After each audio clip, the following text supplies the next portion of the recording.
When it comes to prayer, usually we think about what we should ask God for, what our need is, our daily bread, what I need from God at this time.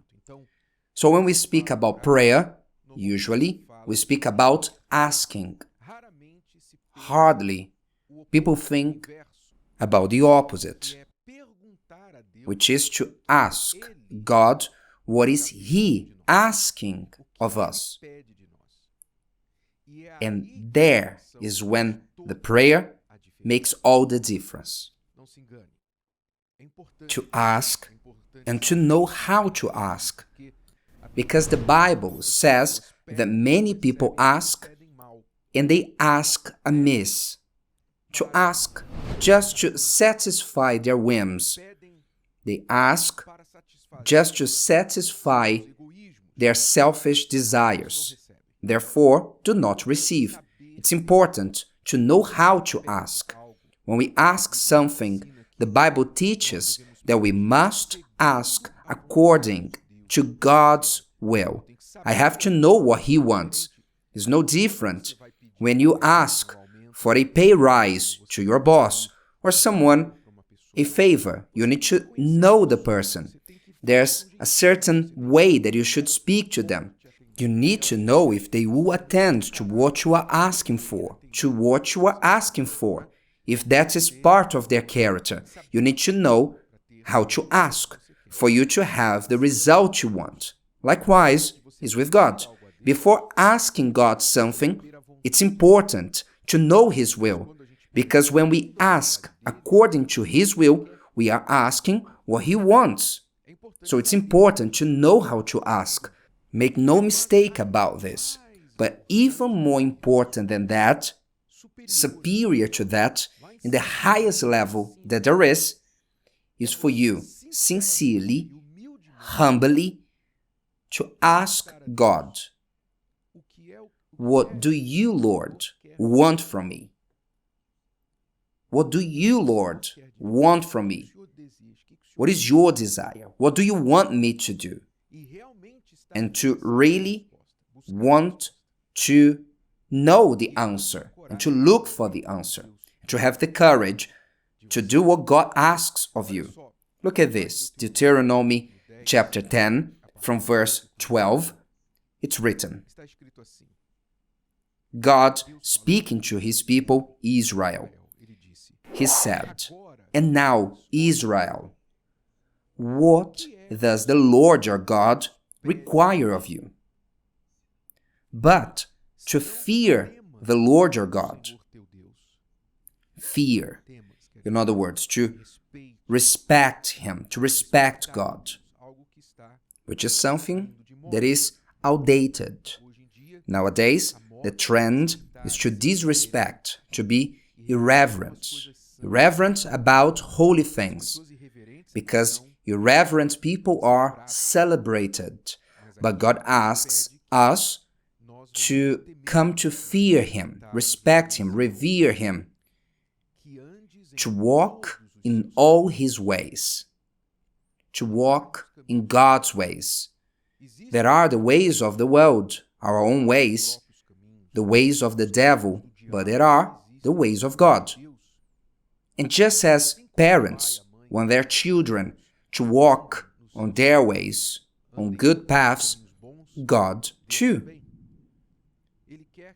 He wants us to walk in all His ways and to love Him, to serve the Lord, our God, with all our heart and with all our soul.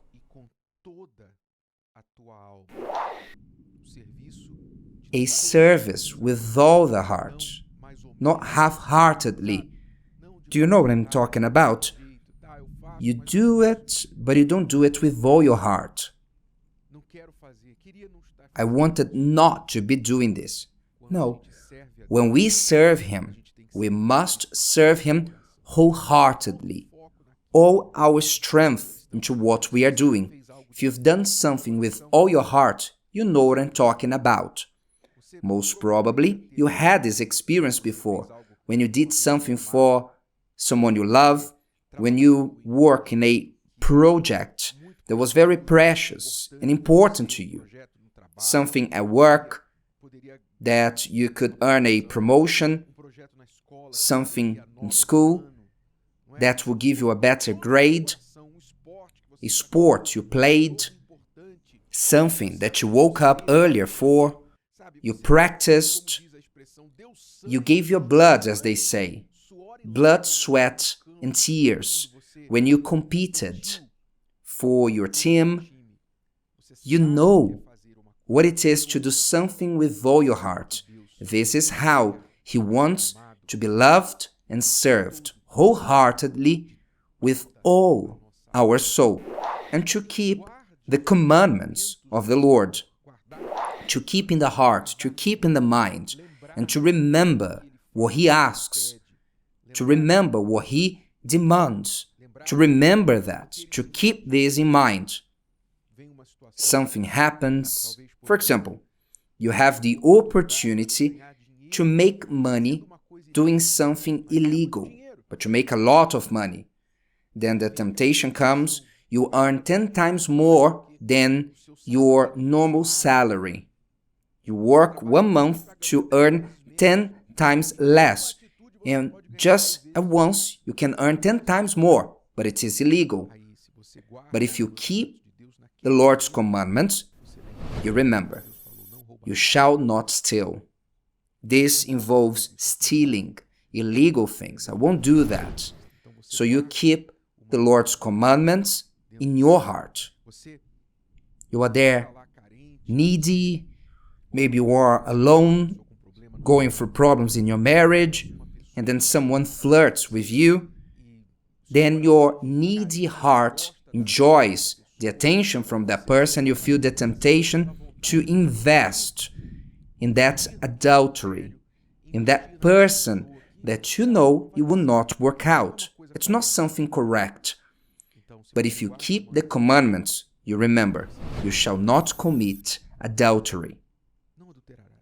Just looking with a desire, I'm already committing adultery, so I won't do that. So you stay far from it. Why? Because you keep in your heart and in your mind the commandments of God. So, what does your Lord and God require of you? That you may fear Him, walk in His ways, to love Him, to keep His commandments and His statutes, which I command you today for your good. He concludes like this. He asks all this for our own good. It's not because He wants to be served by us, because He's selfish, narcissist, and He wants to be served by us, that we may have no joy or pleasure. No. The things that God asks of us are for our own good. If we practice them, if you fear God, walk in His way, if you keep His commandments, if you love Him, serve Him with all your heart and with all your soul, the one who reap the benefits will be you. Pay attention. If you don't serve God, God remains being God. If you serve God, you will win. So who wins is us. That is why He asks all that from us. He asks that He may give. Do you remember when He said that it's by giving that you receive? So He asks of us that He may give us back. You may have asked yourself, my prayers have not been answered. I don't know why God is not answering me. I don't know why I ask and things don't happen. So I invite you to consider. Consider. Have you been trying to know what God has asked of you? What has God asked of you? First thing. Second thing. What He asked, have you been doing it? His word says, whoever waters will be watered. So if you answer His request, answer to God's requests, which are not hard, when He says, what does the Lord your God require of you? In other words, it's not a lot, it's not hard. What God asks, requires of you, of us, it's not something hard, like rocket science. No. But if you do it, you will be answered regarding the things you cannot do.